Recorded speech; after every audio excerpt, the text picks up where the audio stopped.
There we go. All right, so we're gonna look today at the Purim story and see, how much have we really thought about it? What do we know and not know? What's gonna surprise us looking at this story maybe a little more closely? This class is sort of a storytelling workshop using the Purim story. So the focus is on how are we telling this story? What is the story we are telling? And less on rabbinic commentaries and history. See Ben for that side of things, just as a heads up. So I want to start by asking all of us and people on Zoom, you can just unmute, I think, because I don't think people will be talking over each other. But if it gets chaotic, we'll stop and raise our hands. I want to start by having us list out all the things that happen in the Purim story in order. We're going to make our own sort of timeline of events in the Purim story. So maybe we will raise hands. Does somebody want to volunteer to say what they think, and no cheating, no looking at the books, what the first thing that happens in the Megillah is? Banquet. Can you say more about that? Yeah, the king was entertaining his Who's the king? Ahasverot. Don't ask me how to spell that. I have no idea. King A. The governors of all his provinces, and I can't remember how many of them there were, but a whole bunch. And they were drinking wine. I'm just going to let people know, because a few people just came on. What we're doing is we are collectively telling the story. What? I'm just nervous. Yeah. That we're collectively telling the story of Purim, so people are volunteering to help us make the timeline of the story. So I'm asking for volunteers, and we're going to try to tell the story of Purim without looking. Do not cheat. In order, and see how much of it we remember. I am just writing down what people say, by the way. I am not saying whether it is correct or wrong or skipped. We'll figure it out after. All right, so first, Elliot volunteered. King Achashverosh makes a banquet with wine and food and drink for the people in his government. What happens next? Anyone have any guesses? He summons Vashti to dance naked. All right.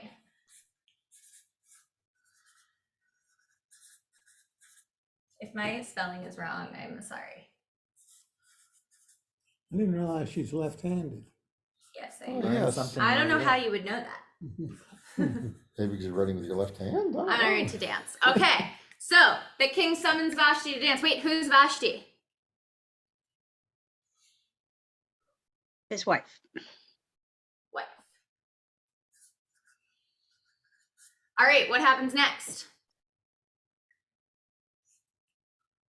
Raise your hands, call out your answers.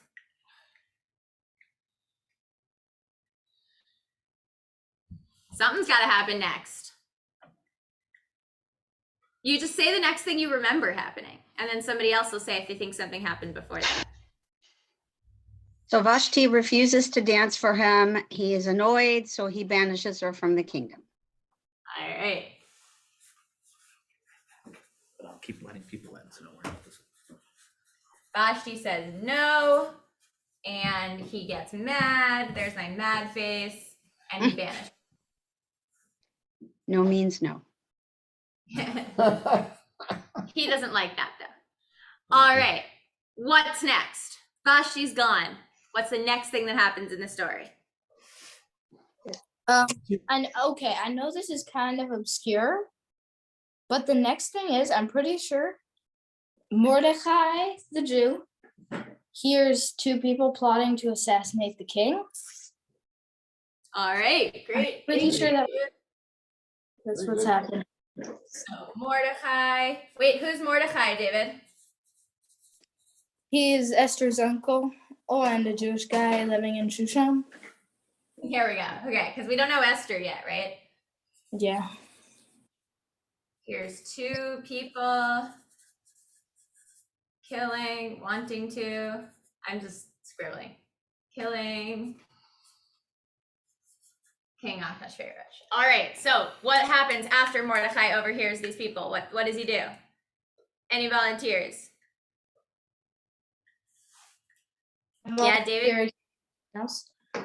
Sorry, what was that? He goes to the king and is like, hey, these two guys are trying to assassinate you. I recommend you hang them quickly.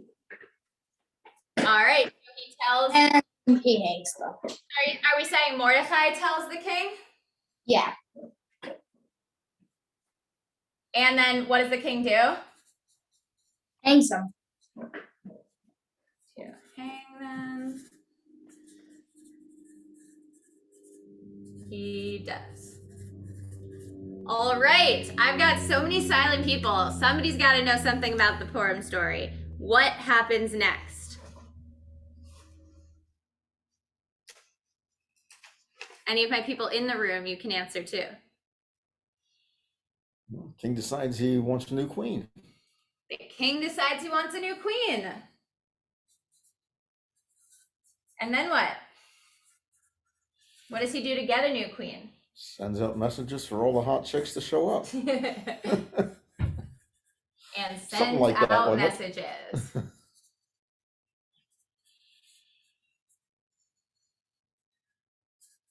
All right, what's next?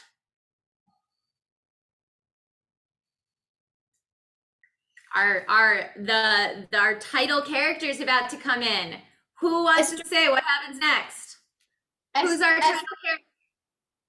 Esther impresses him, and he says, wow, now you're the queen. All right, so all these women come to the king, and he picks Esther. He likes Esther the best. Gets picked. I'm just gonna add, she doesn't tell anyone she's Jewish. All right, so what happens after King Ahasuerus picks Esther as his queen?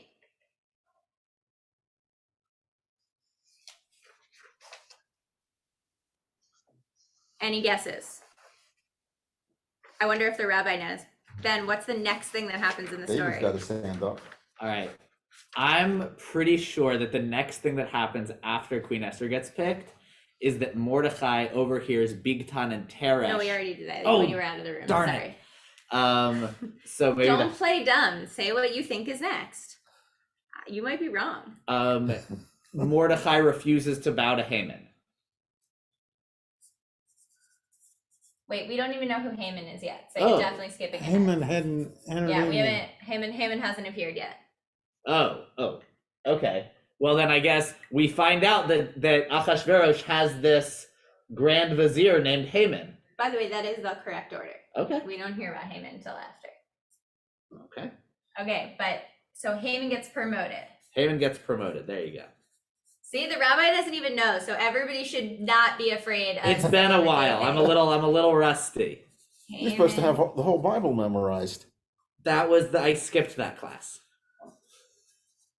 And then you said that he doesn't bow. That And then Mordecai Mordecai doesn't doesn't bow to bow. him. Yeah. Mhm. So Haman gets promoted and Mordecai won't bow. I know nobody can read this but me, but that's fine. I'm saying it out loud. All right, so what happens after Mordecai will not bow to Haman? Haman asks some people, who is this guy that won't bow? All right, and then what? He's told it's Mordecai the Jew. The Jew. And then what? Haman tells The king. the king to kill all the Jews. Yeah, Haman says, kill all the Jews. I don't know if that's He next. says, throw the Jew down the well. Kill all Jews. And what does Mordecai say? I'm Jewish. I mean, sorry, not Mordecai. What does the king say? Haman says, kill all the Jews. And what does the king say? Oh yeah, great idea. King says, great idea. Why didn't I think of that? All right, I'm going to speed us up along. Who has a thought of what's next? I'm not quite sure the order, but somewhere along the line, King can't sleep and he has somebody come read the Chronicles and he hears about Mordecai saving his life. Yep. All right, so first, before that happens, Mordecai tells Esther to go to the king and plead with him not to. Esther says, I'll do it, but you have to tell all the Jews to fast for 3 days. And then what does Esther do after the 3 days of fasting?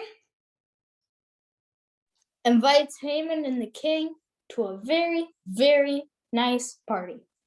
She invites them all to a party. She's been fasting. She needs to eat. And then what happens after the party?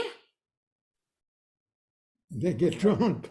Isn't it invites- at the party where she says, Next night. um, Sorry, Anne, what was that? she approaches the king and says, I'm sorry. She approaches the king and says, I need to tell you something.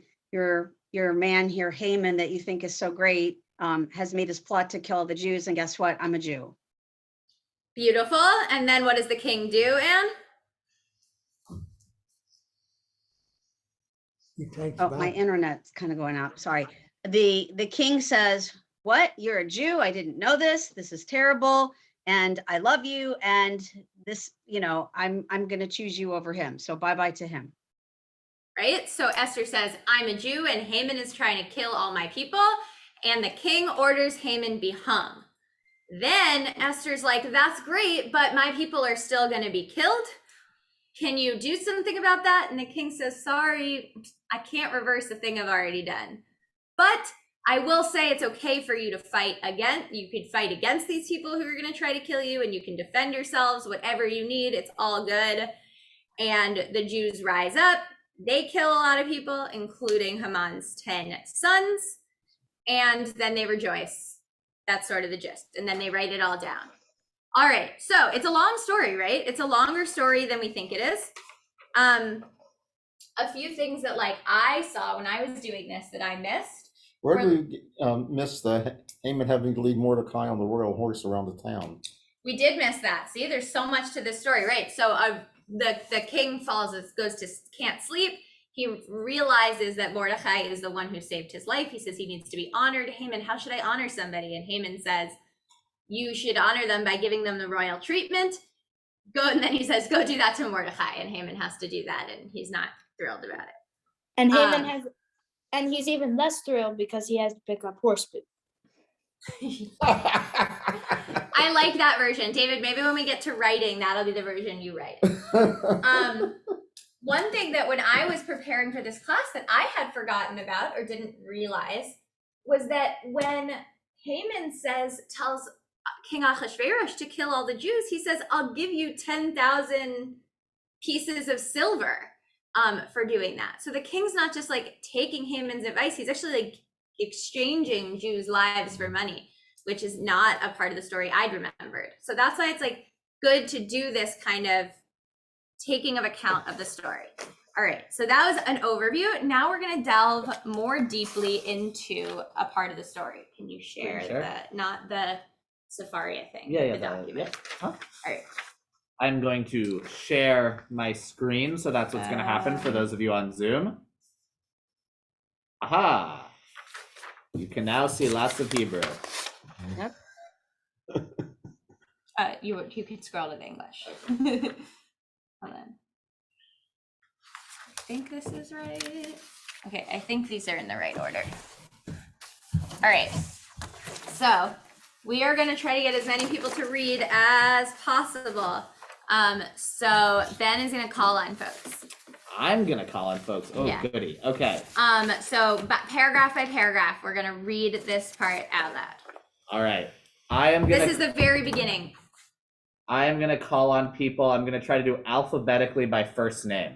So, Anne, can you start us off?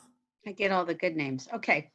It happened in the days of Ahasuerus that Ahasuerus, who reigned over 127 provinces from India to Nubia, in those days when King Ahasuerus occupied the royal throne in the fortressal, i.e. the fortified city, Shushan, in the 3rd year of his reign, he gave a banquet for all the officials and courtiers, the administration of Persia and Media, the nobles and the governors of the provinces in his service. For no fewer than 180 days, he displayed the vast riches of his kingdom and the splendid glory of his majesty. Wonderful. It's a hell of a party. Beth Bryant, are you able to read for us? As best as you can, folks, while we're reading this, pretend like you are hearing it for the very first time. You don't know any of the stuff we just discussed. Try to see it with like new eyes. Okay. At the end of this period, the king gave a banquet for 7 days in the court of the king's palace garden for all the people who lived in the fortress Shushan, high and low alike. There were hangings of white cloth and blue wool, white cotton and blue wool, caught up by the cords of fine linen, and purple wool to silver rods and alabaster columns.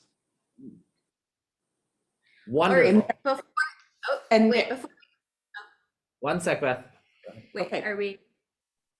We're right. Oh yeah, keep going.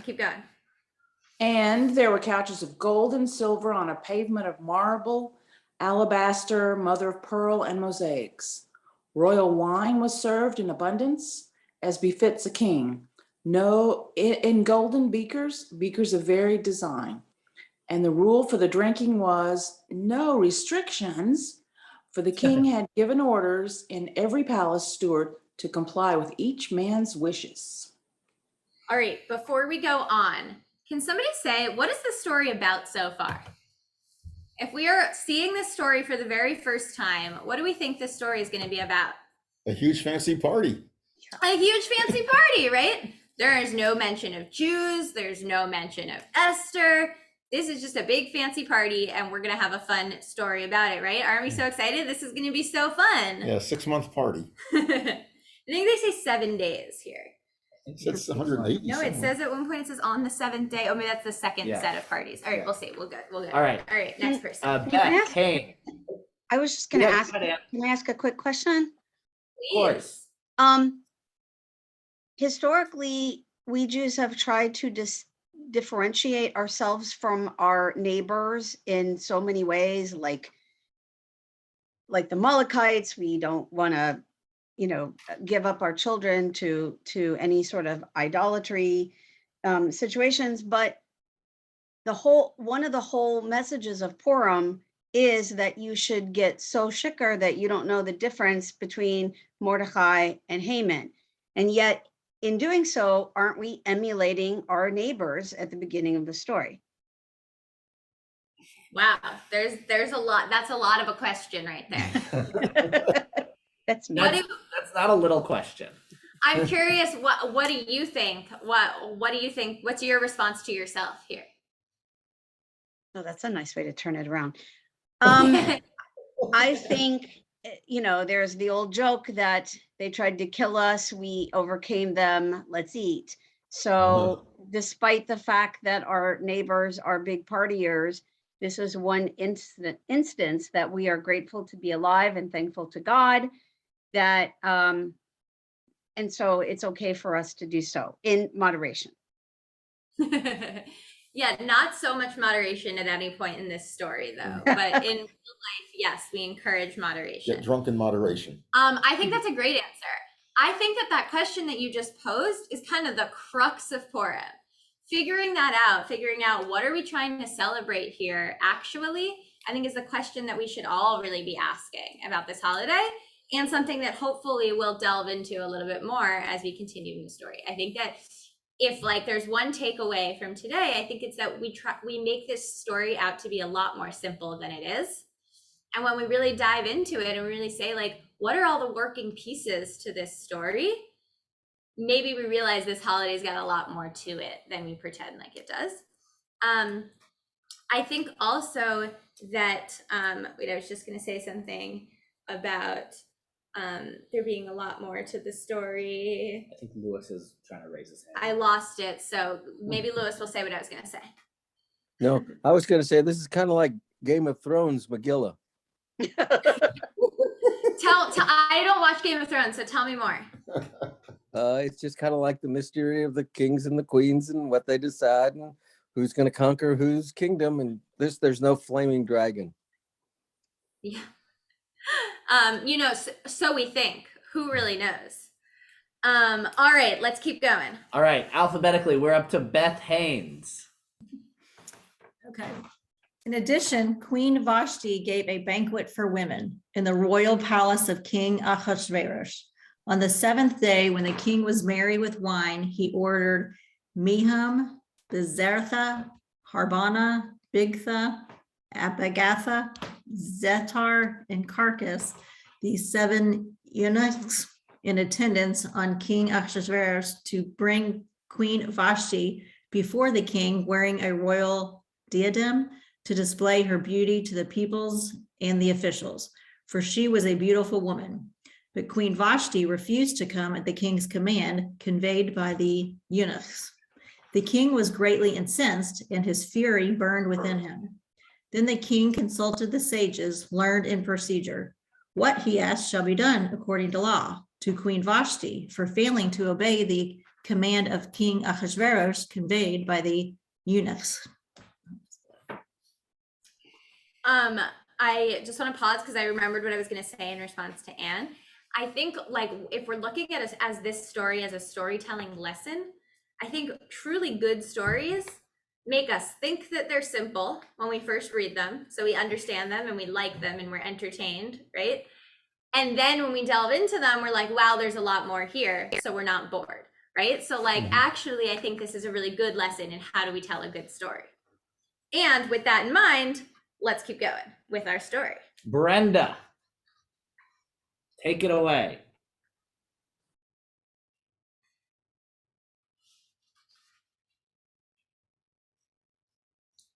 All right, there, Brenda. She is. I know she can unmute because she did it before.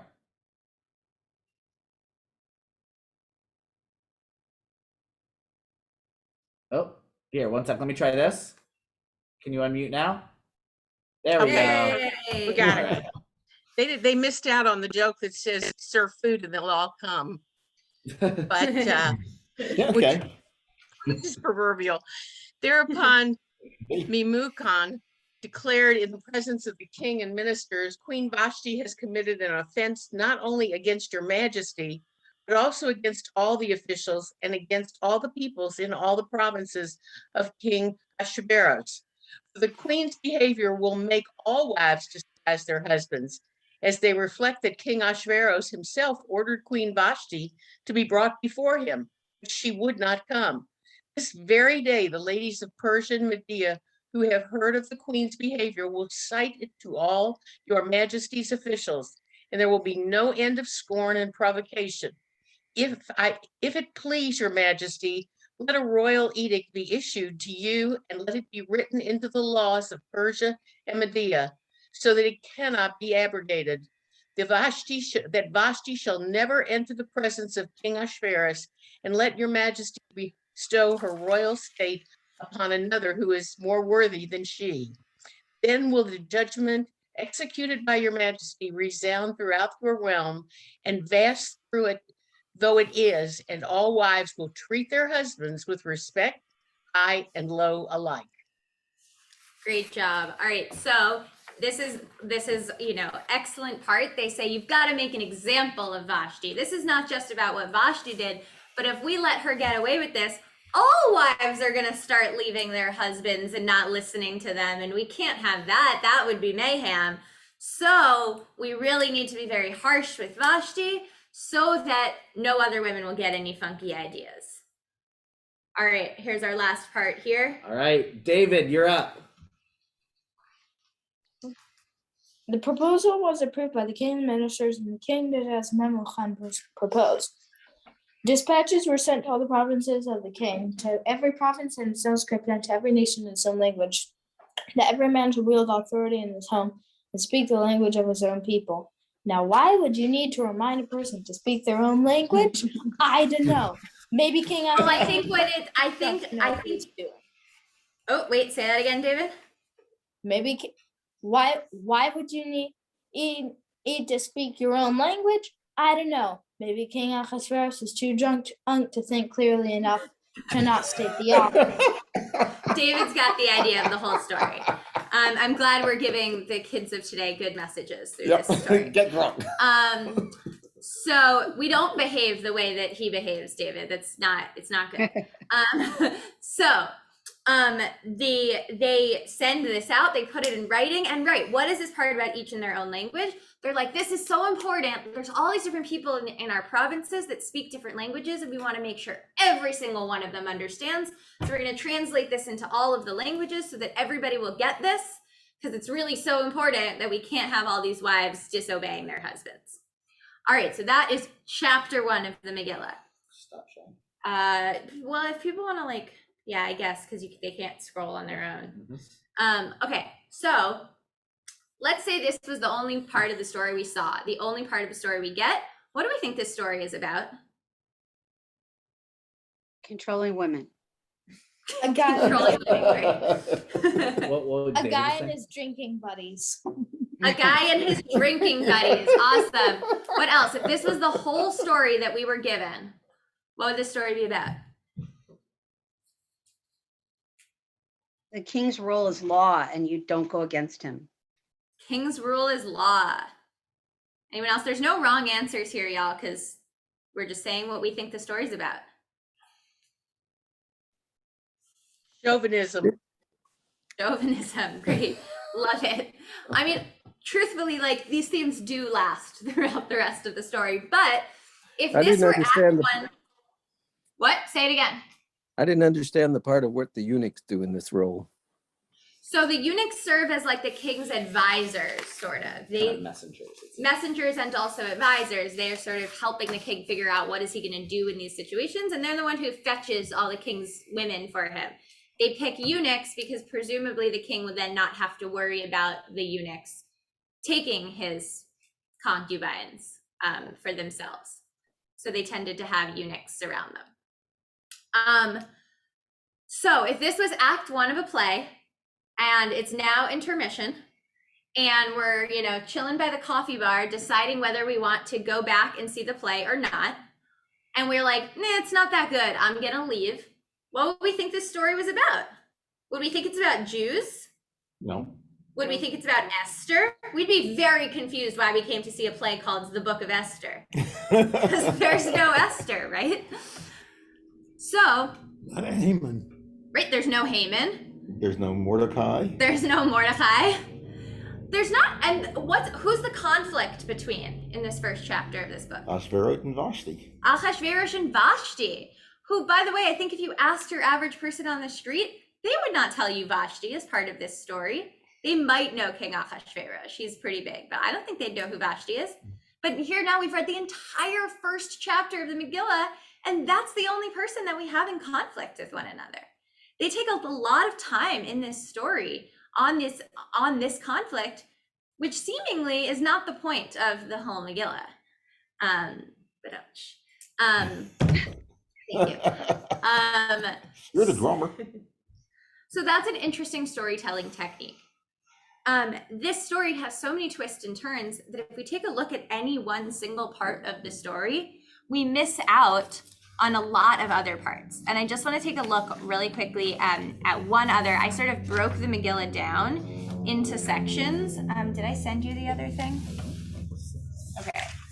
I can find it in Safari if you tell me where it is. Yeah. It's 1 second, everyone.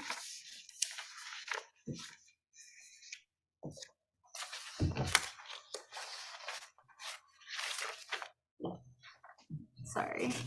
It's Esther 2, it's chapter 2, verse 21 through 23. Okay. Can you just, is it okay if you just see it on the screen? Yeah. Toss the copy area this way. I'm just looking for it. Oh. Is it? Can you read it on the screen from here? Yeah. I Okay, guess so. great. All right. So, 1 second, I'm just going to share my screen. can we get one more volunteer to read these 3 verses? Let's see. Wait, we just had Oh. David, A, C, D, E, F, G, H. Harriet, are you up to reading? She's muted. Harriet? Lewis is volunteering. All right, Lewis, why don't you go ahead and do it? That's a fun way of spelling Mordecai right there. Yimim Haheg Umarada. No, In English. Didn't give me a chance to find the tap. Bye. Oh, we got Harriet. Hey, Harriet. All right, Harriet, you do 21 and 22, and Lewis will do 23. Now I have to go back and find it. It's right here. It's in front of you. No, it's not. I'm on a little bitty thing. Video is stopped. Let's see if I can find it. Okay. Let me have time. Time. Oh, I can't see. No, go ahead. Let Lewis, because by the time I find it, we could have been tomorrow. All right, Lewis, you're up again. In those days, one Mordecai sat in the king's gate. Two of the king's chamberlains, Bigtak and Tesh, of those who kept the door, became disaffected and sought to lay hands on the king of Ahasuerus. And the thing became known to Mordecai, who told it to Esther, the queen, and Esther reported to the king in Mordecai's name. Oh my. And then inquiry was made of the matter. It was found out, so that they were both hanged on a tree. And it was written in the book of the Chronicles in the presence of the king. All right, so if this was all we saw of the story, this is Act 1 of the play, and we are not sticking around for Act 2, what would this story be about? A southern town. I would love to hear your version of Purim in Louisville. It would more likely have been in Brandenburg, in a small town where they did lynchings. Oy. All right, anyone else? What would this story be about if this was the only thing we were reading? About the king. Say more.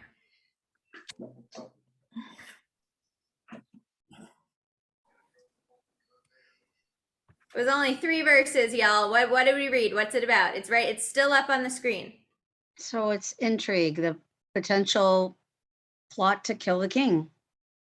Right? It's about a dude stopping a plot to kill a king. Yeah. If I asked, by show of hands, if I asked anyone to tell me what is the Purim story about, would anyone say it is about someone stopping a plot to kill a king? I'd have said it was in there. But it's not what it's about, right? No. When we zoom in on these parts of the stories, we see there are whole new stories and whole new worlds within each section of this story. And we sometimes forget it when we look at the whole big picture. But they included it for a reason, right? They said all of this is important to understanding the full picture. So I think it's important that we don't forget it when we're telling the story of Purim. All right. So Whoa. we're making a new list. Oh, one sec. We're making a new list. Should I stop? Yeah, you sharing? can stop sharing. I'm gonna stop sharing. I'm gonna pick a new color. Lewis is waving his hand. Yes, Lewis. Oh, what do the old timers use the phrase Gansa Megillah? What does that mean? That's the whole Megillah, right? Yeah, Gansa The Megillah. Gansa Megillah is the whole Megillah. I think it comes from like it being like people thought the Megillah was really long, which it is. That's kind of the point, right? All right. So But wasn't I there would like- reference?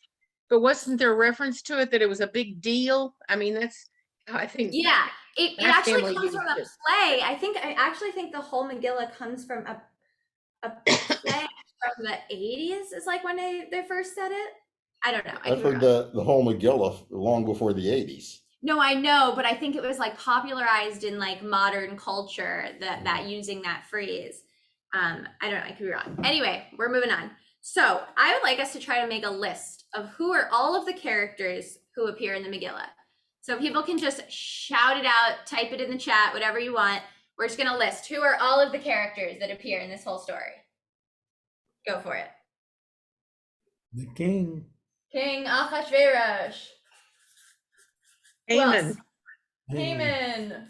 Haman. Ooh. Just like noise. Who else? All right. Mordecai. Who else? Mordecai. Esther. Mordecai. Esther. Vashti. Vashti. Ikthon and Teresh. Bigtan and Teresh, my faves. The horse. The horse. I like what you're thinking. One form, I wear a horse mask. There you All right, who else? What are the other characters? The 7 eunuchs. 7 eunuchs. And all the sons of Haman. Sons of Haman. His wife. That's the name of a punk band I was in high school. That's not true. He was cool. All right, who else? Other characters. Achashverosh's assorted drinking buddies. I'm gonna put friends. There was like I don't Of King. Esther will be I known as don't know his Hadassah. name. What? I said that Harry, what- eventually Esther will be known as Hadassah. Yeah, so I'll put Esther / Hadassah. There's Haman's wife. Haman's wife with Zerah. Zeresh. Zeresh. All the girls in the beauty pageant. Yeah. And I don't remember his name, but the like head eunuch in the beauty pageant who's really nice to Esther. He's like Yeah, he's I named mean in that's there. part. There's other eunuchs, more eunuchs. It's a unique experience. All right, who else? What are the other characters? They don't have to have names. How about the Jews? Oh, yeah. Jews. How about the non-Jews? All the people the Jews killed. Yeah, The the Goyim. non-Jews. Goyim. The sad randos who had to run to one end of the other of the provinces just to state the obvious. Yeah, the Messengers. Messengers, yeah. Haman also has some wise men he consults. I mean, not Haman, King Ahasuerus. Mhm. Wise men. All right, who else? Any other characters we can think of here? Servants. Got it. Servants, that's a great one. Wine stewards. wine steward. Wine stewards, I'm gonna count that as servants. Okay. Oh, there's the governors, right? At the beginning of the story, he makes a ball for all the Those are the governors of friends, the I think. land. The drinking buddies. The Yeah, so- drinking buddies. it's the Okay, that friends. goes part of drinking buddies, sure. Mhm. Who else do we have? We have like the dude who builds the what do you call it, gallows? Yeah. Gallows. The dude who builds the gallows. Is he even mentioned? They just somebody built a gallows. Someone builds it, but that's Yeah. a character, right? It's got to get built by someone. All right. Ahasuerus' royal executioner. Yeah. Yeah, there we go.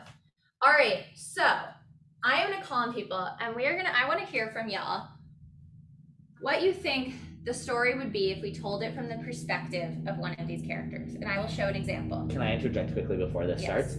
So, the term Ganze Megillah, whole Megillah, was popular in Yiddish for like a complicated thing. It wasn't necessarily a long thing, it was like a complicated thing. And it was popularized in America, especially on the TV show Laugh-In 1971. I was close. So that's when it made its transfer from Yiddish to English. I was close. All right, so I'm gonna give an example of what this would look like.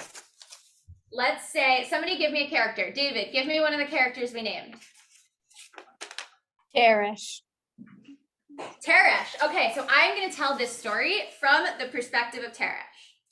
So I am a eunuch and I am living in Shushan and I serve this stupid king who thinks he's so great, but really he's running our kingdom into the ground. He's evil and all he does is get drunk, and I could run this country better than him. And so I am going to go get my friend Bigtan and I'm going to convince him that we should kill the king. And here's how we're going to kill the king. We are going to put poison into his crown while he sleeps. And in the morning, when Bigtan hands him his crown, as he does every morning, he is going to put it on and he is going to drop dead.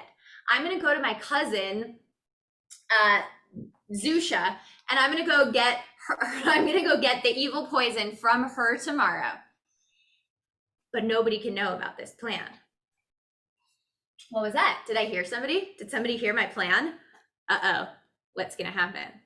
So I'm gonna go to sleep tonight, and then I wake up the next morning, and oh my gosh, my plan has been ruined. This is the worst thing that's ever happened. This evil king is now gonna kill me, and no one will know of my plan to save the all of Shushan, and then I die. Great. Okay, so that is the story from the perspective of Teresh. So can I get a volunteer to tell us what is the Purim story if we tell it from the perspective of Vashti. If you want me to tell it, if nobody else volunteers, I will. Go for it, David. What is the whole story from the perspective of Vashti?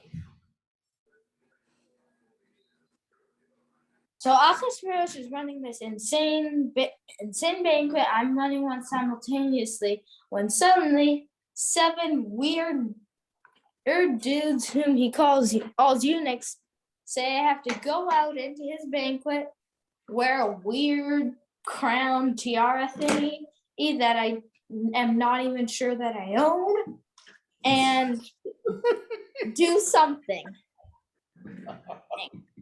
Now, I'm like, do you even work for the king? I'm not totally sure. So I'm like, nope, I am not going out there until you tell me exactly what this is about, and once you actually get me something to wear. Because seriously, I do not own the diadem.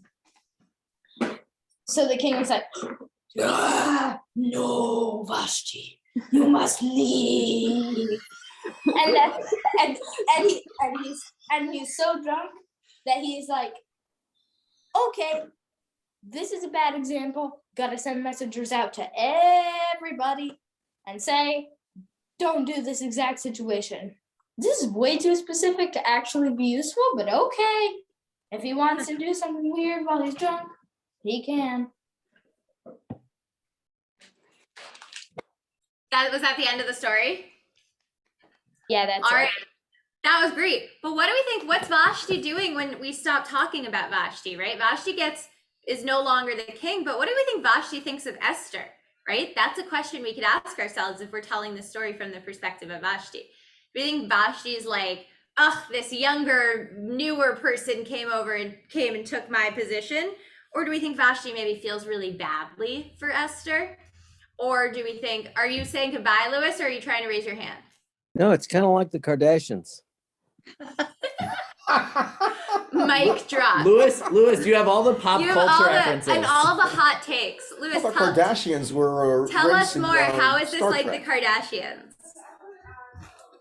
What's missing is, the rap star who's fallen in love with 2 different women. Louis, just so you know, next year you're going to be writing the KI Purim spiel. I just want you to know.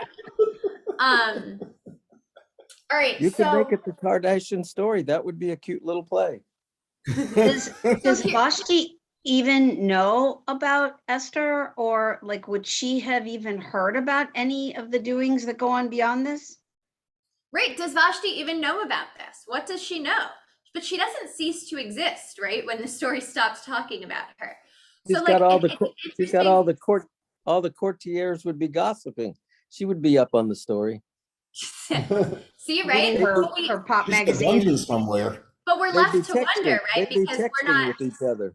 texting with each other, yeah. So, but we're left to wonder, right? Because we're not given her perspective on the situation.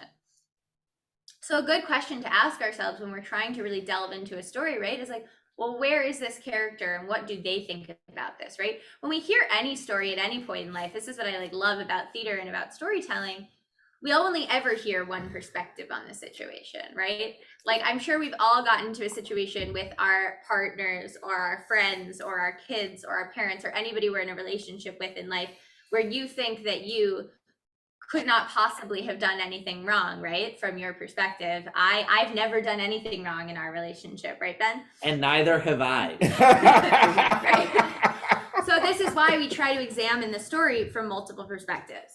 And on that note, can I get a volunteer to tell me the story of Purim from the perspective of Zeresh, who is Haman's wife?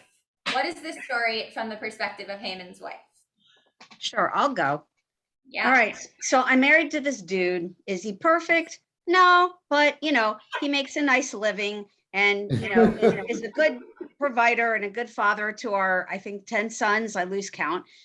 And all I know is he goes to work. He does seem to work a lot and hangs out at the palace after work because he goes drinking with his boss. But again, makes a nice living. I don't have to work. He gives me all the stuff that I could ever need.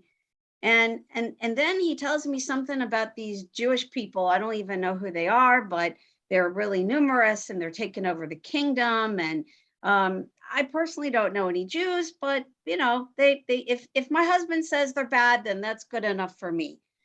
And then the next thing I know, you know, where it just all hell kind of breaks loose, and people are almost getting killed, and then he's getting killed, and then our sons are getting killed, and then, you know, they're trying to kill me too, and it's ending very badly for all of us, and it's all those darn Jews' fault.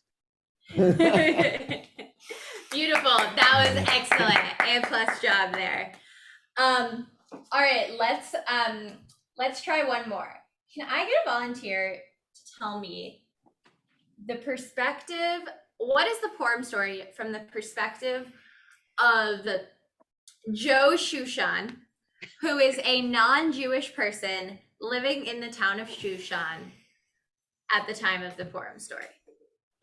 A non-Jewish person. Joe Shushan is his name. It's a very common name.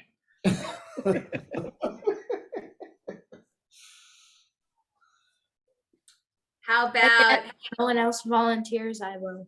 I'm going to call on somebody. How about Harriet? Can you tell us what the story is from Joe Shushan's perspective?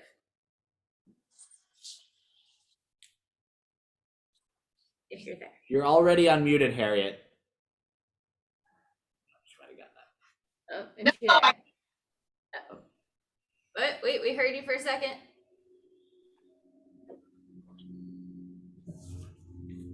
Give it one more second, then I'm gonna tap someone else in. You there, Harriet? I'm trying to go lie down before I fall down. Oh, sorry. Okay, I'll call on someone else. No Thank you. fret. Beth Haynes, can you please tell us the Purim story from the perspective of Joe Shushan? No, I don't really know anything about this character. I'm sorry. It's a made-up character. That's why you don't know anything about him. I was like, wait a minute. Just Did I like- miss something? No, just like Beth, just like imagining yourself as like a random person in Shushan with all of this intrigue going on around you, what the story might look like for you is like an average Joe on the street. Oh, okay. Sorry, I missed that part of it. Okay. Yeah, I mean, kind of like, you know, there's this king, you know, he thinks he's the ruler of everything. He got rid of his first wife. Now he's trying to get this another one. Now there's somebody trying to, I hear, you know, trying to kill all the Jews. I don't understand what's going on there. And I think he deserves to die for trying to attempt to kill them. There's no reason for that. How's that? I love it. See, what I really like about this, right, is that Beth took this prompt in the direction of an ally, right? We found a non-Jewish person on the side of the Jews here in this story. That is super progressive awesome. Joe Shushan. I love that perspective on the story, right? We now have Joe Shushan who's going to take up arms against the king on behalf of the Jewish people. That's awesome. Love it.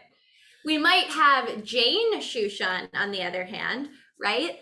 Who, if we see this story from her perspective, she's like living, baking her bread in Shushan. She doesn't know any of this stuff that's going on. She couldn't care less about it. And all of a sudden, maybe her husband and her brother and her son are dead because of this war that had nothing to do with her, right? We see this as a story of celebration as the Jewish people. As we should. We win. Yay. Woo. But what does the story look like if we tell it from the perspective of the losers, right? It's a very different story. It is not a happy story, right? There are, I think there's like first they kill 500 people, then 300 people in Shushan, and then in the provinces surrounding Shushan, they kill 75,000 people, right? So the perspective of the relatives and friends of those people, we have a very, very, very different story. I'm pretty sure I'm right about those numbers. Okay, I really read looking. the story so well today. I was just looking. I wasn't doubting you. So I think I'm gonna wrap us up now. Going back to Anne's question about why are we trying to get so drunk, right? That we don't know the difference between Haman and Mordecai, right? Is that this is a story that is all about whose perspective are we looking at in this story, right? We're constantly being led in different directions. The whole beginning of the story, we're like thinking really hard about Vashti and Achashverosh, and then we forget all about them. And then we're thinking really hard about Bigtan and Teresh, and then we forget all about them, right? And then we're thinking really hard about Haman and Mordecai, and then Haman dies, and we still have like 3 chapters left, or 2 chapters at least left after Haman dies, right? We're popping in and out of different perspectives. And I think that what this gives us an opportunity to is to say, like, how can we think from the perspective of different people? And that's what Purim gives us the opportunity to do. Sort of by masking, we allow ourselves to take on a persona of somebody different from ourselves, right? And so I think that when we're looking at this story and you have a chance, actually, this, I didn't even mean this as an advertisement, but on Wednesday night is the premiere?